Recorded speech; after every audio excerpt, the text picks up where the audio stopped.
welcome to the weekly bread. Bready or not, here we come. Our slice of the week is doctors at the Kuwaiti hospital in Rafah, Palestine, have managed to save a baby from the womb of her dying mother, who was fatally wounded alongside her husband and 3-year-old daughter in an Israeli airstrike which hit their home. Dr. Ahmad Fauzi al-Muqayyad told Sky News, quote, "The mother was in a very critical condition. Her brain was exposed, so we saved one of the two," unquote. The baby girl will be kept in the hospital for up to 4 weeks, at which point she'll be entrusted to a family member. Dr. Mohammed Salamad, head of the hospital's neonatal unit, elaborated on this, saying, quote, "We will see about her leaving and where this child will go, to the family, to the aunt or uncle or grandparents. Here's the biggest tragedy. Even if this child survives, she was born an orphan," unquote. The baby's grandmother, Mirvat al-Sakani, has told Associated Press that she will take care of her, saying, quote, "She is a memory of her father. My son was also with him. My son became body parts, and they have not found him yet. They have nothing to do with anything. Why are they targeting them? We do not know," unquote. According to the Gaza Health Ministry, over two-thirds of the over 34,000 killed in the region since October have been women and children. Quote, "My entire identity has been wiped out, with my wife, children, and everyone," unquote. Sakur Abdel Al, whose extended family were killed in another airstrike the following night, lamented. The city of Rafah now hosts over half Gaza's population of 2.3 million, who have been displaced as a result of the Israeli offensive into the territory. Israeli Prime Minister Benjamin Netanyahu has claimed a date for a continuation of the invasion into Rafah has already been set, although no public announcement of when it is has been made yet.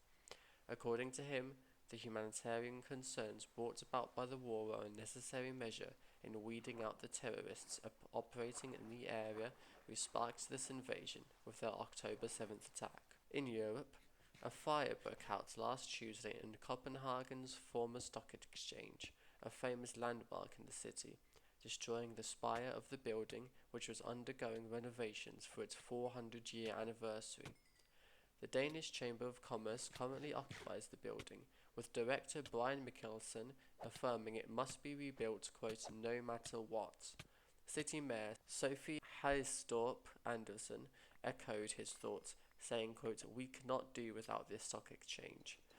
She added that, quote, "This is part of the story of the building of our city, and therefore we will do everything we can to rebuild this," unquote.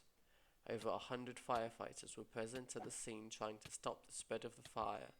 In the end, it's thought that half the building has suffered damages. The firefighting effort was made more difficult by the scaffolding used in the renovation works, as well as the fact that the copper roof of the building wasn't permeable. Danish Prime Minister Mette Frederiksen lamented, quote, "hundreds of years of history going up in flames," unquote, speaking with public broadcaster DR, while King Frederick X described the fire as a sad sight in an official statement. The building was the home of numerous historic pieces of art, including paintings and furniture, many of which have been lost in the fire.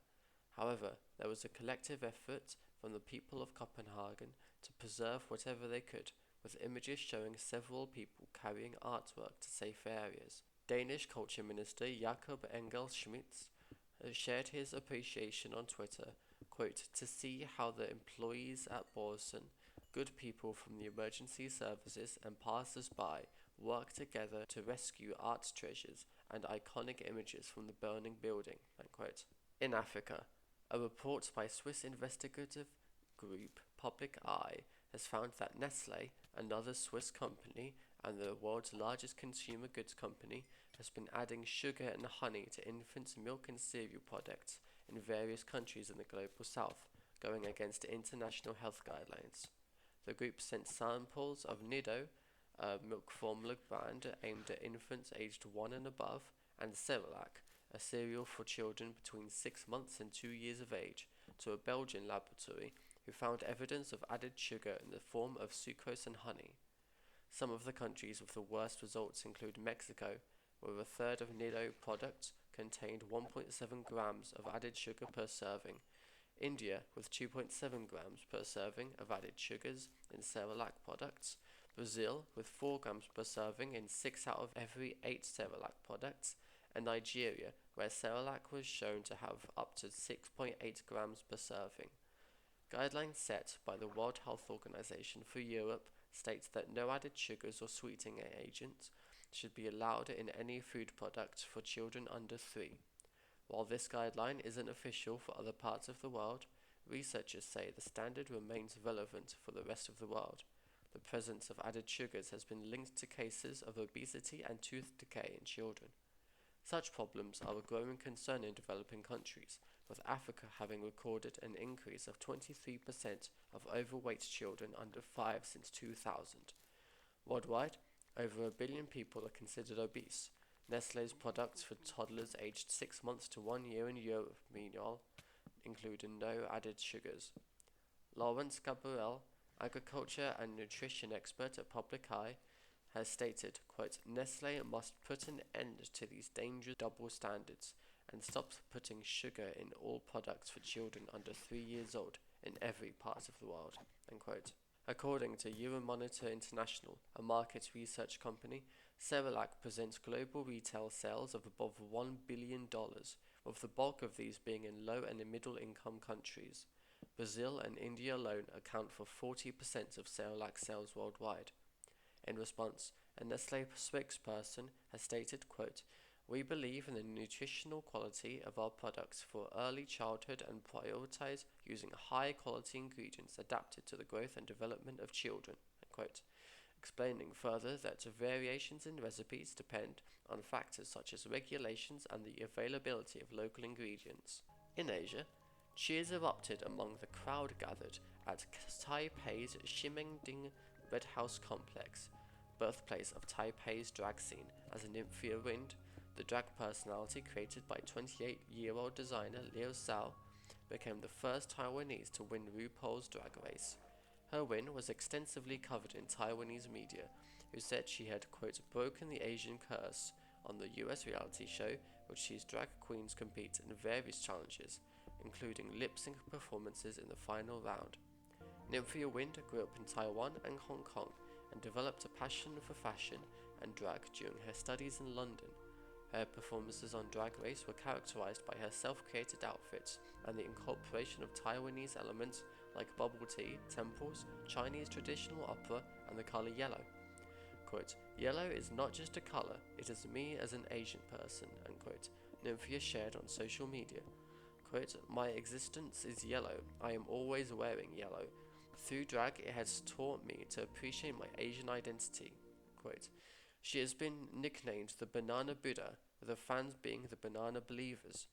Her win has earned the recognition of Taiwanese President Tsai Ing-wen, who extended her support, saying, quote, congratulations to you, Nymphia Wind, for being so accomplished in the difficult art form of drag, and for being the first Taiwanese to take the stage and win on RuPaul's Drag Race, unquote.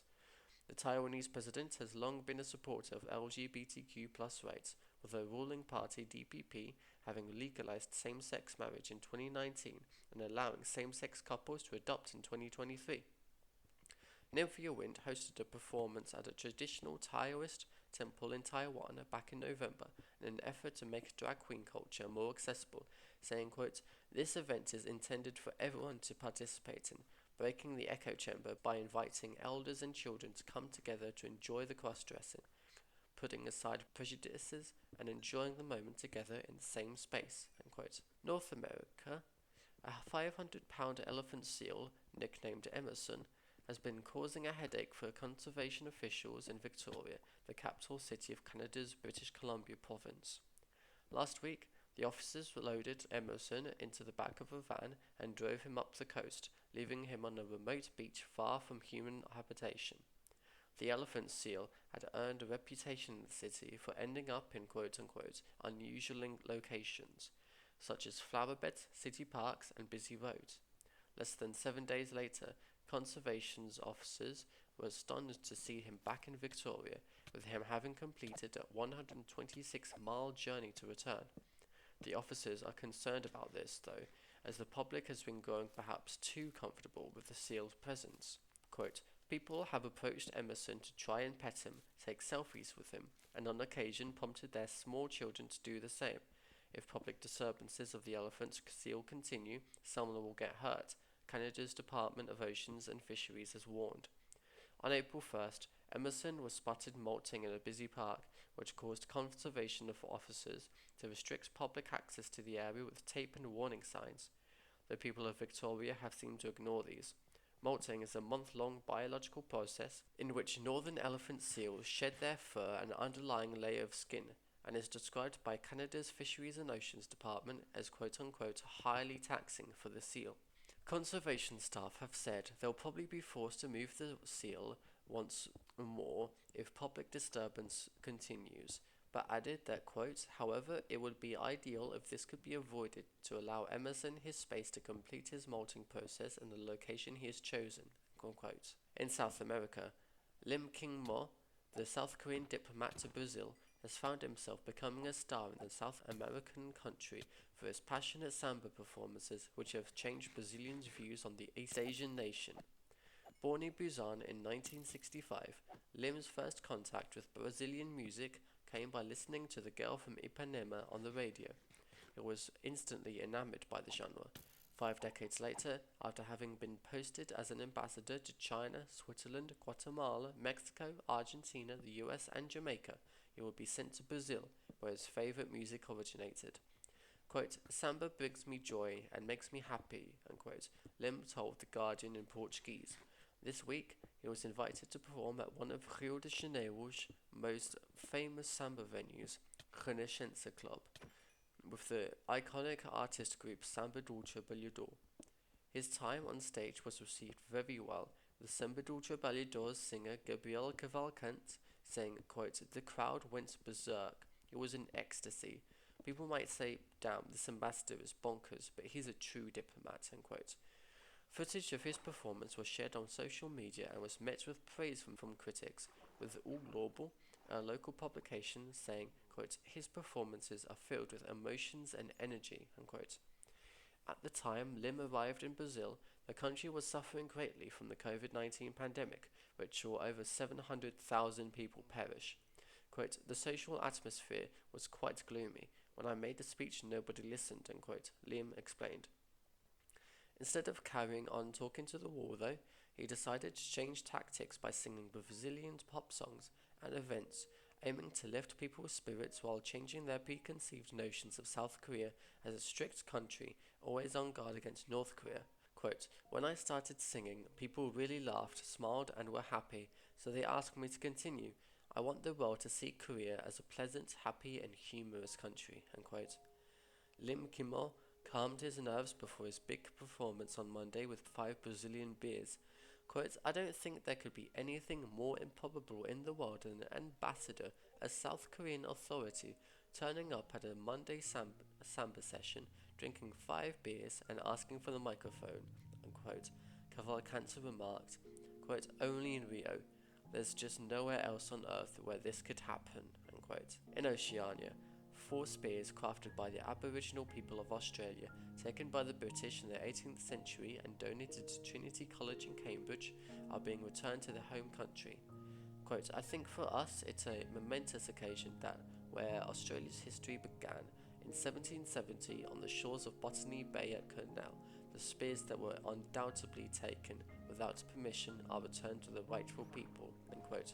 Ray Ingray, director of the Gujaga Foundation and member of the La Perouse Aboriginal community, told the BBC. The spears were obtained by James Cook, at the time a lieutenant in the Royal Navy, during the HMB Endeavour's first contact with the Aboriginal people in Australia over 250 years ago, and have been in the possession of Trinity College since. Now, the repatriation ceremony, taking place at Trinity's Wren Library, will see them return to the hands of representatives from La Perouse and Gwegal Aboriginal communities, with direct descendants of those who crafted the spears present.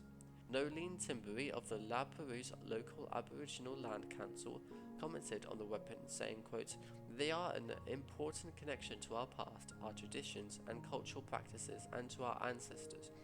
Our elders have worked for many years to see their ownership transferred to the traditional owners of Botany Bay, unquote. Professor Nicholas Thomas, director of the Museum of Archaeology and Anthropology at Cambridge University, added that the spears, quote, reflect the beginnings of a history of misunderstanding and conflict.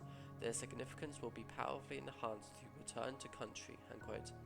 The repatriation ceremony, supported by the Australian government's Return of Cultural Heritage program, will see the spears be put on display at a new visitor centre to be built at Coronel Camai, the site from which they were taken. Meanwhile, in Portugal, the grave of former dictator Antonio de Oliveira Salazar, located in Vimiero Parish, has been covered by an art installation depicting a medicine box with the label Liberty Anti-Fascist Probiotic. The medicine box, installed by artist Bordalo's II, is said to have 25 milligrams of pills split between 50 capsules, in reference to the 25th of April, Portugal's Freedom Day, which celebrates the Carnation Revolution, which put an end to the 4-decade-long fascist dictatorship in the country, and implicitly the 50 seats won by Chega in the parliamentary elections in March. Bordalo's II explained that his art piece with a post on Instagram stating, quote, "For some reason, those with tyrannical and anti-democratic ambitions begin exactly by attacking freedom, this complex concept which stretches across many areas of our life, and that without it we wouldn't have a just society. Freedom is fundamental for each of us and the well-being of all." Unquote. He continued, saying, quote, "We can't let ourselves be distracted by and take freedom for granted. On the contrary, we must defend and exercise it every day. The 25th of April serves to remind us of that." Unquote. Quote, "Defending liberty is respecting differences, demanding universal fundamental rights, and allowing the free expression of thought and creativity. Art should also be free, should also have the power to question, provoke, and start a conversation," he concluded.